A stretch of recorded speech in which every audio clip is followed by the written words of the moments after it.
दोस्तों, करवा चौथ का व्रत बहुत ही पावन व्रत माना जाता है।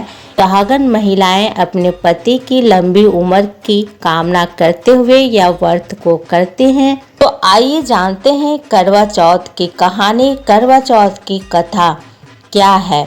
बहुत समय पहले की बात है। एक साहूकार के 7 बेटे और उनकी एक बहन करवा थी।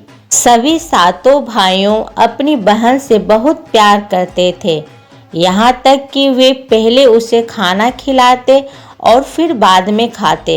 एक बार उनकी बहन ससुराल से मायके आई हुई थी। शाम को भाई जब अपना व्यापार बंद कर घर आया तो देखा उनकी बहन बहुत व्याकुल थी।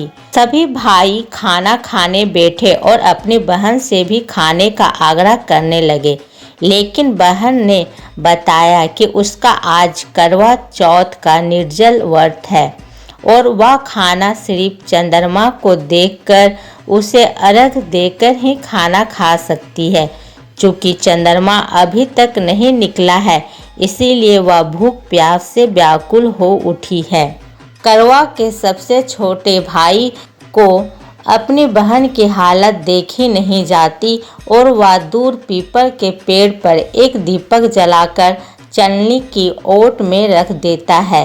दूर से देखने पर वह ऐसा प्रतीत होता है कि जैसे चतुर्थी का चांद उग आया हो।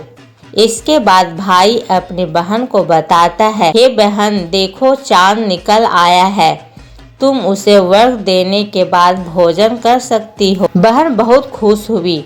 बहन खुशी के मारे सीढ़ियों पर चढ़कर चांद को देखती है और उसे अर्घ देकर खाना खाने बैठ जाती है। जैसे पहला मुंह में डालती है तो उसे छींक आ जाता है और जब वह दूसरा टुकड़ा मुंह में डालती है तो उसमें बाल निकल आता है और जैसे ही तीसरा टुकड़ा मुंह में डालने की कोशिश करती है, उसके पति की मृत्यु का समाचार उसे मिलता है। वह बौखला जाती है। उसे कुछ समझ में नहीं आता है कि आखिर यह क्या हो गया। कि भाभी उसे सच्चाई से अवगत कराती है कि उसके साथ ऐसा क्यों हुआ।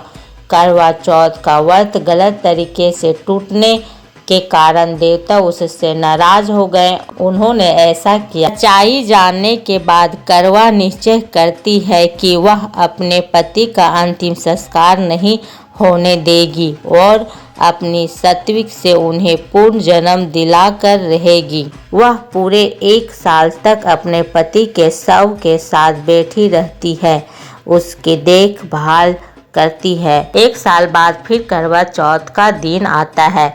उसकी सभी भाभियां करवा चौथ का व्रत रखती हैं। जब भाभियां उससे आशीर्वाद लेने आती हैं, प्रत्येक भाभी से यम सुई ले लो, भी शिव दे दो, मुझे भी अपनी जैसी सुहागन बना दो। वह ऐसा अपनी भाभियों से बोलती है, लेकिन हर बार भाभी उसे अगली भाभी से आग्रह करने को कहकर चली जाती है। इस प्रकार जब 6ठे नंबर की भाभी आती है तो करवा उससे यही बात दोहराती है।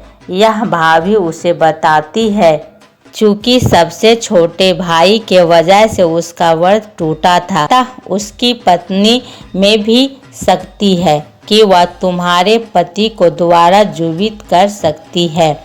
इसीलिए जब वह आए तो तुम उसे पकड़ लेना और तब तक वह तुम्हारे पति को जिंदा ना कर दे, उसे नहीं छोड़ना। ऐसा कहकर वह चली जाती है। उसके बाद सबसे अंत में छोटी भाभी आती है। करवा उनसे भी सुहागन बनने का आग्रह करती है। करवा उन्हें जोर से पकड़ लेती है और अपने सुहाग को जिंदा करने के लिए कहती है। भाभी उससे छुड़ाने के लिए नाचती है, बहुत कोशिश करती है, लेकिन करवा उसे नहीं छोड़ती है।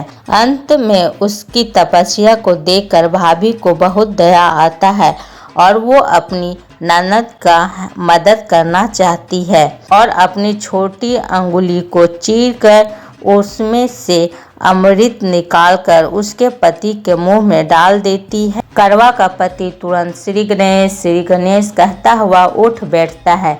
इस प्रकार प्रभु कृपा से उसकी छोटी भाभी के माध्यम से करवा को अपना सुहाग वापस मिल जाता है। हे श्री गणेश माँ गौरी, इस प्रकार करवा को चिर सुहागन का वरदान आपसे मिला है, वैसा ही सब सुहागनों को मिले।